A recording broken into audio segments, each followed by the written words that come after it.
박근혜 대통령 취임 1주년을 맞은 오늘 정부는 경제혁신 3개년 계획의 구체적인 정책을 발표했습니다. 올 초 대통령 신년구상에서 밝힌 경제혁신 3개년 계획은 집권 2년 차를 맞은 박근혜 정부의 경제 성적표를 좌우할 시금석으로 관심을 받아왔습니다. 경제 활력을 되찾기 위해 정부는 무엇보다 투자 규제 혁파를 강조했습니다. 다음, 규제를 전면 재검토하여 투자 규제를 혁파해 나가겠습니다. 경제 규제 전반을 원점에서 재검토하는데 원칙적으로 폐지 또는 네거티브 방식으로 전환하고 내수와 기업 투자, 해외 수출입 등을 망라한 주요 분야 경제 규제가 모두 수술대에 오릅니다. 우선 내수 활성화를 위해 서비스업 규제가 대폭 개선됩니다. 경제자유구역 내 영리병원 규제와 외국 교육기관 설립 규제, 금융업 진입 규제와 영업 규제 등이 그 대상입니다. 지역경제 활성화를 위해 지역개발에 참여하는 민간 투자와 지역 관광 활성화 관련 규제도 대폭 완화됩니다. 또 창업과 입지, 인력과 판매 등 기업 활동 단계별 핵심 규제와 기업 해외 진출을 위한 수출입 규제도 개혁 대상입니다. 규제 개혁의 실행 과정은 박근혜 대통령이 직접 챙깁니다. 올해부터 신설되는 대통령 주재 규제개혁 장관회의를 통해 분기별로 추진 상황이 점검됩니다. 이 같은 규제개혁 조치는 이번 경제혁신 3개년 계획의 성과를 결정할 핵심 카드로 분석됩니다. 하지만 과도한 규제 완화는 경제 민주화 후퇴와 의료 민영화 논란 등 적지 않은 사회적 갈등을 유발할 것이란 우려의 시각도 존재합니다. 머니투데이 방송 강효진입니다. 강효진입니다. 네. 우리 강효진 기자가 액센트 좋습니다. 네. 잘하고 있는 건가요?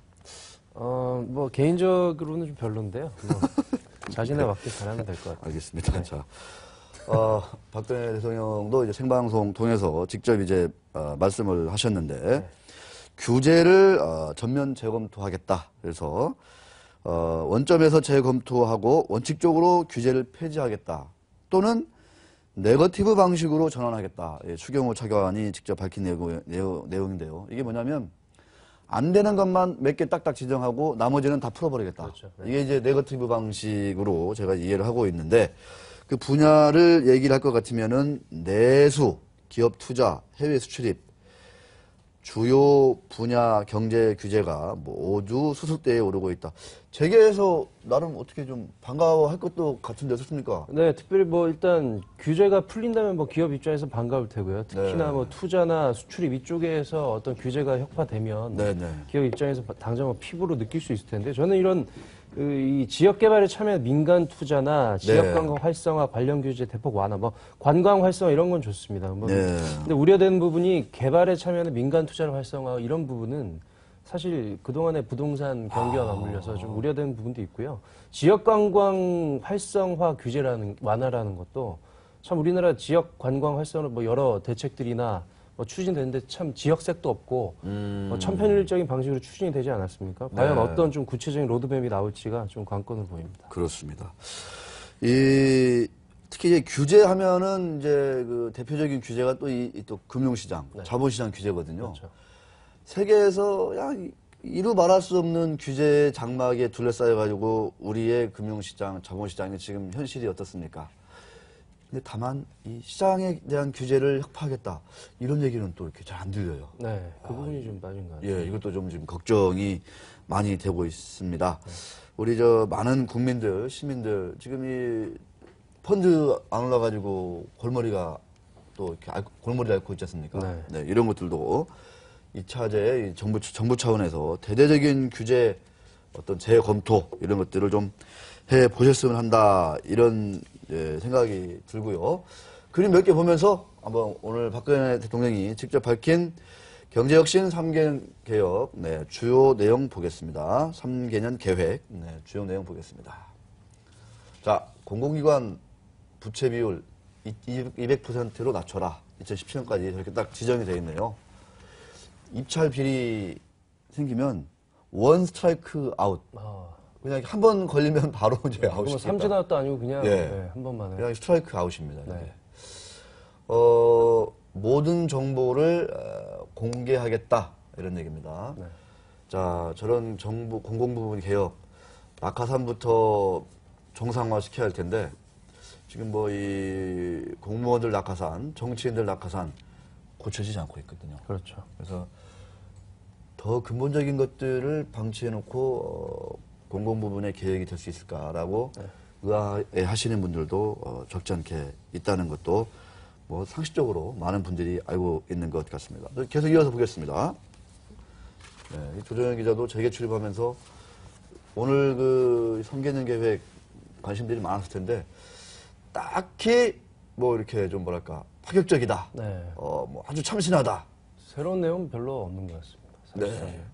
비정규직 해고 요건을 강화하겠다. 비정규직한테 상당히 좀 반가운 얘기예요. 네. 근데 얼마나 실제 기업들이 저것을 좀 무섭게 좀 받아들일지, 무겁게 받아들일지는 또 두고 봐야 할 것도 같습니다. 계속 이어가겠습니다. 자, 벤처에 4조 투자하겠다. 기술은행에 설립하겠다. 저게 창조경제 이제 관련된 대목인데요. 네.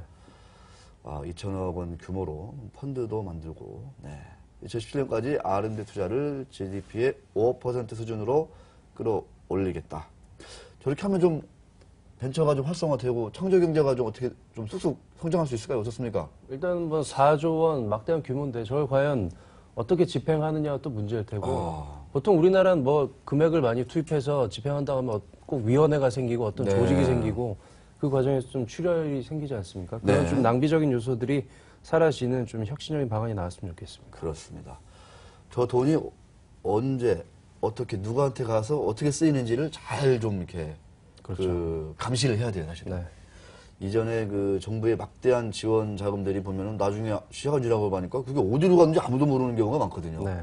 이리 세고 저리 세고 정부 돈은 뭐 눈먼 돈이라고 다들 그렇게 달려드는데 했었는데 그런 관행들이 좀 악습들이 좀 없어져야 되겠죠. 잘 그렇겠죠, 설마. 네. 지금도 정부 돈이 눈먼 돈이라고 생각하는 사람이 누가 있겠어요? 네, 그렇습니다. 한 명도 없을 거예요. 저는 자신합니다. 단 한 명도 없습니다. 네, 그림이 어느 정도 다 본 것 같습니다. 자, 마지막이죠. 네, 내수와 수출. 수출. 한중 FTA 얘기도 나오고 있고요. 네, 해외 건설 플랜트. 또 저것도 그렇게 말이 많았었는데 또 다시 또 열심히 지원하겠다 또 얘기 나오고 있네요. 네, 17년까지 가계부채를 실질적으로 축소해내겠다 이런 얘기도 있습니다. 네. 자, 마지막 3개년 계획 발표 담화 내용 보겠습니다. 주거를 서민주거 안정시키겠다. 어떻습니까? 우리 조정현 기자 한때 또 부동산 업계에 또 출입하고 그랬었는데, 네. 전세에서 월세로 어떤 그 주거의 패러다임을 바꾸겠다. 뭐 이런 얘기도 많이 나오고 있거든요. 네네. 어떻습니까? 좀 그런 것들이 좀 빨리 좀 현실화될 수 있을까요? 뭐 전반적인 월세로의 대전환 이런 단계는 아니고요. 어느 정도 좀 과도기적인 단계에 있는데 사실상 해외 사례처럼 뭐 월세 200, 300 뭐 이런 식으로 되면 보통 뭐 중산층 가정에 대해서 사실상 우리나라에서 좀 유지가 되기 어려운 구조 아닙니까? 네. 물론 뭐 전세라는 제도가 좀 기형적인 이 과도한 투자와 좀 거품 시기에 나온 좀 기형적인 제도이긴 한데 좀 잘 보완이 돼야 될 테고요. 어떻게 보면 공급과 수요 문제가 얽혀 있어가지고 참 이게 해결이 쉽지만은 않은 것 같습니다. 그렇다고 뭐 정부가 공공기관 부채 비율을 낮추라고 한 상태에서 뭐 LH 통해서 막대한 뭐 주택을 공급할 수도 없는 공공임대주택 할 수 있는 상황도 이제 아닌 거죠. 그렇습니다. 좀 그럼 딜레마인가요? 어떻게 풀겠다? 네. 행복주택이 있으니까요. 네. 잘 추진이 되고 있는지 모르겠습니다. 묘책이 있겠죠, 묘책. 네. 보통 예전에 나온 걸로 보면 뭐 철도 위에도 짓고 이런 얘기들이 있었는데 우리나라 사람들이 철도 위에 살기는 좀 싫어할 것 같기도 하고요. 그죠? 한강 위에다 지금 한강 위에 뭐 예전에 했던 거 플로팅 아일랜드 이런 식으로 해서 아파트를 있습니다. 네. 자, 아직은 구체화되지 않았지만 아주 기가 막힌 묘책이 분명히 있을 거라고 저는 믿어요. 그렇습니다. 저는 믿습니다. 누군가 만들어내겠죠. 네, 우리 국민들의 저력을 저는 믿습니다. 자, 정부가 박근혜 대통령 취임 1주년 기념으로 오늘 발표한 3개년 계획, 경제혁신 3개년 계획에는요, 국민의 삶과 직결된 내용이 포함되어 있어요. 이거 정말 중요합니다. 자, 우리들을 불행하게 만드는 거. 지금 OECD 국가 중에 우리나라의 행복지수가 최하위거든요. 네. 최하위. 그런 얘기도 있잖아요. 우리나라 전체가 뭐 거대한 섬이다. 거대한 염전이다 그래가지고. 그것도 뭔 얘기예요? 그러니까 뭐 최근에 섬노예, 염전노예 얘기가 불거지지 않았습니까? 근데 그 뭐 관련하면 좀 뭐 오버스러운 측면이 있긴 하지만 너무 대한민국 국민 자체가 거대한 염전에 살고 있다 뭐 이런 얘기들도 하소연식으로 나오고 있는데. 불행하다. 네. 약간 그런 얘기겠죠. 그렇습니다. 자, 그래서 세 가지 우리 국민들을 좀 이렇게 돈과 관련해서 불행하게 하는 거. 주거비. 과도한 주거비. 부채, 네. 가계부채, 1,000조 원 공식적으로 돌파했습니다. 네. 오늘부로. 자, 그 다음에 천문학적인 사교육비. 문제를 해결하겠다. 이런 대책을 내놓았습니다. 네. 자, 과연 어떤 대책이 담겨 있는지, 이런 대책들은 이 세 가지 난제를 과연 해결할 수 있을 것인지, 세종시에 나가 있는 우리 이재경 기자가 보도합니다. 정부는 전월세와 같은 주거 문제, 1,000조 원을 넘어선 가계부채, 연간 19조 원의 사교육비 문제 등 3대 민생 걸림돌을 제거하겠다고 밝혔습니다. 주거 문제는 시장의 변화에 따라 대응한다는 방침입니다. 실수요자 지원책으로는 분양권 전매 제한 완화, 청약제도 개선, 주택 구입 자금 지원 강화, 하우스 푸어 부담 경감 등을 제시했습니다. 심각해지고 있는 전월세 문제 해결책으로는 공공임대주택 공급 방식을 다변화하고 월세 소득 공제를 세액 공제로 바꾸는 방안을 내놨습니다. 정부는 민간 소비를 제약하고 취약계층에 어려움을 주고 있는 가계부채 문제도 해결한다는 의지를 피력했습니다. 담보인정 비율 LTV와 총부채 상환 비율 DTI 규제를 합리화해 부채 증가 속도를 늦추고 대출도 고정금리 분할 상환 방식으로 유도해 구조를 개선한다는 겁니다. 문제는 구체적인 실행 방안입니다. 사교육비 문제를 해결하기 위해선 수준별 이동 수업, 선택 과목 확대 등 학교 교육의 질을 높이는 등의 대책을 제시했습니다. 3대 민생 문제에 따른 국민들의 고통이 가중되고 있지만 이번에 정부가 내놓은 혁신 방안이 재탕, 삼탕이거나 선언 수준에 머문 경우가 많아 실제 효과로 연결될 수 있을지는 의문입니다. 머니투데이 방송 이재경입니다. 네. 아, 이제부터는 이제 얘기하는 단위가 달라집니다. 단위가. 자, 주거비, 월세, 전세 사시는 분들 어마어마하죠. 그렇죠. 자, 가계부채 공식적으로 1,000조를 넘었습니다. 사교육비 문제 19조 원이라고 얘기하는데 네. 이게 아마 여기에는 아마 국내 이제 학원, 네. 이제 사설 학원에 보내는 돈이 잡혀 있는 거고 해외로 직접 어학연수라든가 그렇겠군요. 뭐 초딩 때부터 많이 보내지 않습니까? 그렇죠. 유치원 때부터 보내거든요. 어린이집 때부터 보내잖아요. 해외로. 네. 이거는 아마 이게 안 잡혀 있을 거예요. 이 돈까지 포함하면 어마어마하거든요, 이게. 네. 그래서 제가 아시는 주변에 많은 분들도 엄마 아빠가 둘 다 맞벌이 한다. 네. 근데 이제 전문 직종에 종사한다. 그러면 아이들은 반드시 어렸을 때 해외에 나가 있어요. 그래서 아빠가 그 직장에서 이제 피곤하지 않습니까? 집에 가면 좀 쉬어야 할 텐데 네. 외로워요. 뭐 하죠, 그러면? 그냥 뭐 집에 늦게 들어가고 술 한잔 먹거나 이렇게 좀 이렇게 오래 되는 건데 그 기간이 몇 년이 되는 거거든요. 그렇죠. 이런 문제들을 잡겠다라고 지금 이제 천명을 한 상태거든요. 근데 아까 그 주택 문제 해결하겠다. 네. 이 방안들을 아까 우리가 봤는데 뭐 그림도 나오겠지만 어떻습니까? 한때 그 부동산 전문 기자로서 좀 되게 주택 시장의 구조 변화에 저렇게 하면은 잘 대처할 수 있는 건지 좀 어떻게 좀 보십니까? 일단은 그 공공임대 공급 방식을 좀 다변화한다. 기업들의 뭐 자금 유치를 많이 한다. 이런 방식은 긍정적으로 보이고요. 네. 다만 어떤 식으로 구체적으로 좀 인센티브 줄 건지가 좀 적정 기준선을 잘 찾아야겠죠. 그런 게 잘 필요할 것 같고요. 지금도 뭐 부영 같은 곳에서 하고 있지 않습니까? 사랑으로 아파트 대표적인 그 원앙 그려진 벽면에 하고 있는데 공급은 많이 되고 있는데 임대주택, 또 네. 부영에 쏠쏠한 현금 창출이 되고 있는데 네. 관리가 또 잘 안 돼서 잡음이 많이 나오는 부분도 있고요. 그런 사후적인 관리를 할지 이게 또 시장은 뭐 창대하게 가더라도 나중에 또 미약해지면 문제지 않습니까? 여러 가지 방안이 필요할 것 같고 이 규제 합리화라는 용어로 지금 뭉뚱그려 놨는데 이게 과연 좀 DTI나 LTV 관련해서 이게 어떤 식으로 규제가 합리화된다는 건지도 저거 함부로 풀었다가는 그렇죠. 부채가 또 천문학적으로 또 늘어날 수밖에 없을 텐데 네. 저걸 풀어가지고 더 많이 빚을 땡기세요 이렇게 할 수 있는 상황이 아니잖아요 지금. 그렇습니다. 그런데 가계부채를 어떻게 낮추겠다는 건지 좀 이렇게. 일단은 뭐 실수요자에 대한 지원책을 강화하니까 강화하면서 또 공공임대 주택 공급 방식을 다변화한다니까 살 사람 빨리 사고 사지 못하는 사람들에 대해서는 조금 더 수요처를 늘려주겠다.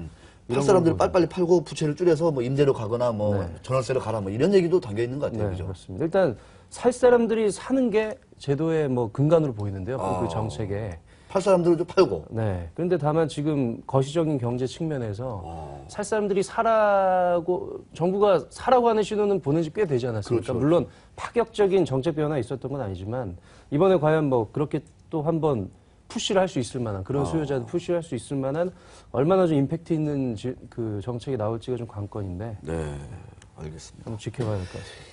뭔가 우리가 아직까지는 알지 못하는, 접해보지 못한 쌈박한 끝내주는 묘책들이 아마 줄줄이 준비되어 있을 겁니다. 네, 그렇습니다. 그럴 걸. 그렇지 않고서는 주거비, 가계부채, 사교육비 이거 어떻게 잡아요? 어떻게 해결합니까? 이거? 그렇죠. 네. 자, 오늘 경제혁신 3개년 계획 이게 좀 발음이 좀 어렵죠? 경제혁신 3개년 계획 이거를 좀 이렇게 좀 쉽게 뭔가 딱 했으면 더 와닿았을 텐데 이게 3년 만에 한다는 거죠? 3년 동안 이제 이걸 3년 하겠다. 동안 하겠다는 네, 거죠. 3년 동안 해낸다면 참 대단한 업적이 될 것 같습니다. 그렇죠. 그러니까 이제 그 현 정부 이제 박근혜 정부 임기 안에는 이제 3개년 계획하고 그 다음에 또 이제 또 계획이 나오겠죠. 그렇죠. 그 다음 정부에서. 자, 우리 3개년 계획, 경제 혁신 3개년 계획, 창조 경제 꼭 이루겠다 이렇게 또 천명하고 있는데, 자, 잘 되기를 바랍니다. 왜냐하면 이거 안 되면은 정말 힘들거든요. 그렇죠. 다 민생과 또 직결되는. 그러니까요. 박근혜 대통령도 오늘 많이 강조하셨어요. 지금은 대전환기고 지금 정부가 국민들이 기업들이 힘을 내서 이 일을 이루지 못하면 상당히 어떤 장기간의 어떤 위기 국면으로 갈 수 있다. 이런 얘기를 또 하셨고 또 통일은 대박이라는 얘기를 또 한번 강조를 아까 보니까 하시더라고요. 그래서 이 통일은 우리 국민들, 우리나라 한반도의 하나의 큰 기회다. 이것도 차분하게 추진을 해서 우리 국민들이 또 민생들이 도움이 될 수 있도록 좀 해야 되지 않느냐. 뭐 이런 좋은 말씀 하셨어요. 네, 지난 대선 때 화두가 민생 아니었습니까? 그렇습니다. 일단 계속 그 화두를 잡고 간다는 측면에서는 기조는 잘 이어가고 있는 걸로 긍정적으로 거기까지는 판단할 수 있을 것 같습니다. 알겠습니다. 자, 경제시 3개년 계획은 여기서 마무리 짓기로 하고 잠시 후에 또 조정현 기자와 함께하는 재계 이야기로 넘어가도록 하겠습니다.